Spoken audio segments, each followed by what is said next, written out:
గత 60 సంవత్సరాలుగా మన దేశంలో ఎంఐఎం, కాంగ్రెస్, మమతా బెనర్జీ, అఖిలేష్ యాదవ్ లాంటి సూడో సెక్యులర్ పార్టీస్ ఏవైతే ఉన్నాయో ముస్లిం సోదరుల ఓట్ల కోసం అని చెప్పి వాళ్ళకి ఈ తల్లెలు ఎట్లయితే ఉన్నాయో బిర్యానీ, చాప, ప్రాన్స్, చికెన్ ఇవన్నీ ఎట్లున్నాయో మీ జీవితాలు కూడా ఇట్లా మార్చేస్తామని చెప్పి వాళ్ళకి హామీలు ఇస్తారు.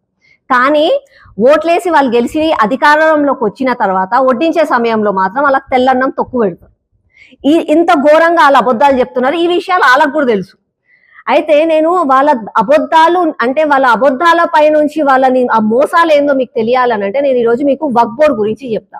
అసలు వక్ఫ్ బోర్డ్ అంటే ఏంది? మన దేశంలో డిఫెన్స్, రైల్వేస్ తర్వాత వక్ఫ్ బోర్డ్ దగ్గర చాలా భూములు ఉన్నాయి. మన దేశంలో ఏ ప్రైవేట్ ఆర్గనైజేషన్స్ ఎవరి దగ్గర కూడా అన్ని భూములు లేవు, కానీ వాళ్ళ దగ్గర ఉన్నాయి. ఎంత భూమి, ఎంత ఆస్తి ఉందంట వాళ్ళ దగ్గర. ప్రతి ఒక్క అంటే ఒక ముస్లిం సోదరులకు, సోదరికి వాళ్ళందరికీ కూడా వాళ్ళ జీవితాలు ఈ తల్లెలాగా ఇంత మంచిగా జీవితాలు వాళ్ళకి అందించవచ్చు. కానీ వాళ్ళు అందించరు. వాళ్ళు ఏం చేస్తారు? ఇగో ఇట్లాంటి ఖాళీ తల్లిని వాళ్ళ ముందులో పెడతారు. ఇంట్లో ఏముండదు, కనీసం అన్నం కూడా ఉండదు, ఒక రొట్టె కూడా ఉండదు. అట్లాంటి జీవితాలు వాళ్ళకి ఇస్తున్నారు. మనం చూసుకుంటే అదే వక్ఫ్ బోర్డ్ లో కొంతమంది లీడర్లు, నాయకులు ఉన్నారు, ఎంఐఎం, కాంగ్రెస్. వాళ్ళు మాత్రం పెద్ద పెద్ద రాజమహల్లో ఉంటారు. వాళ్ళ పిల్లలు లండన్ లో చదువుతారు, వాళ్ళ కార్లల్లా, ప్లేన్లల్లా తిరుగుతారు. వాళ్ళ జీవితాలు బాగున్నాయి. మళ్ళీ అదే నార్మల్ ముస్లిం సోదరుల జీవితాలు చూసుకుంటే అదే ఆ మురికి కాలువల పక్కన బతకాలి, చిన్న చిన్న రూమ్లలో 10-15 మంది ఉండాలి, రోడ్ల మీద గుంతలు ఉంటాయి, కరెంట్ ఉండదు, ఏముండదు, కూరగాయలు, పండ్లు అమ్ముకొని వాళ్ళు బతకాలి. వాళ్ళ జీవితాలు ఏమో ఇట్లున్నాయి. కాబట్టి నరేంద్ర మోదీ గారు ఏం చేసిందంటే దీంట్లో సవరణ చెయ్యాలి. ఈ వక్ఫ్ బోర్డ్ భూములని కొంతమంది మాత్రమే ఏదో గుంట నక్కల లాగా తింటున్నారు కాబట్టి వాళ్ళ దగ్గర నుంచి అవన్నీ తీసుకొని ప్రతి ఒక్కరికి అవసరం ఉన్న ముస్లిం సోదరికి, సోదరులకి న్యాయం చేయాలని చెప్పి వక్ఫ్ బిల్ తెచ్చింది. అట్లనే ఇంకొక తరఫున మన దేశంలో బీజేపీ ప్రభుత్వం ఉంది.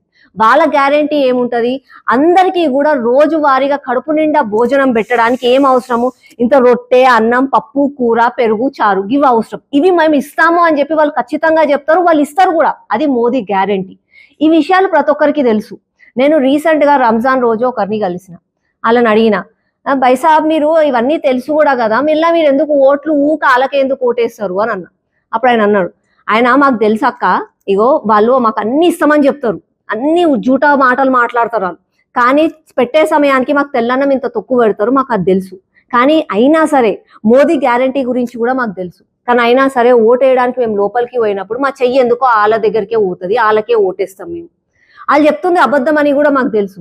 అదేదో ప్రేమతో మాత్రం మేము ఓటేయము, ఏదో ఒక మజ్బూరీకి, ఒక భయము, ఒక ఏమంటారు, ఒక ఇన్సెక్యూరిటీ వల్ల మేము వాళ్ళకు ఓటేస్తాము. వాళ్ళు మోసం చేస్తున్నారని తెలిసినా కూడా మేము వాళ్ళకు ఓటేస్తాము. రాబోయే కాలంలో ఆ మార్పు చూస్తారు. మాలో కూడా, ప్రజలలో కూడా మార్పు వస్తుంది. దేశాన్ని కూడా మేము కూడా నిర్మించడంలో మంచిగా ముందుకు వస్తామని చెప్పి ఆ రోజు ఆయన చెప్పిన తర్వాత నేను అడిగిన, అసలు మీకు భయం ఎందుకు అని అన్నా. అంటే ఏమో అక్క, ఏమన్నా బీజేపీ అధికారంలోకి వస్తే అదొస్తే ఇదొస్తే మీరు మమ్మల్ని బతకనియరు, అల్లా మంచి చేస్తారు అంటే మొత్తము అగ్గికుండంగా మారిపోతుంది దేశం అని చెప్పి భయం వేస్తుంది మాకు అని అంటే నేను అన్న 370 ఆర్టికల్ వచ్చినప్పుడు ఏమైంది? ఏమన్నా అయిందా? ఏం కాలేదు. యూసీసీ వచ్చింది. అప్పుడు ఏమన్నారు, అరే మన ముస్లింలని మొత్తం సిటిజన్షిప్ తీసేసుకుంటారు, వాళ్ళని పంపించేస్తారు అన్నారు. ఎవరన్నా పంపించినామా? పంపిలే. ట్రిపుల్ తలాక్ వచ్చింది. ఏమన్నా అయ్యిందా? మళ్ళీ రామ జన్మభూమి కట్టినప్పుడు కూడా అరే మేము ఒప్పుకోమే, మేము అది చేస్తాం రోడ్ల మీదకి వస్తామన్నారు. ఎవరు వచ్చిండ్రు? ఎవరు రాలే. అందరు ఎవరి ఇంట్లో వాళ్ళు ఉన్నారు, ఎవరు తిండాలు తింటున్నారు, ఎవరంతా వాళ్ళు మంచిగా ఉన్నారు. మొన్న వక్ఫ్ బిల్ వచ్చింది నిన్న, అప్పుడు కూడా ఏం కాలే. అట్లనే దేశం మంచిగా ఉంటది, ఏం ఎవరికి కాదు అని అంటే మేము కూడా అందరం కూడా ఆలోచిస్తాం అక్క, సహకరిస్తాం. రాబోయే కాలంలో మార్పు మీరే చూస్తారు అని చెప్పి మాత్రం ఆయన చెప్పింది.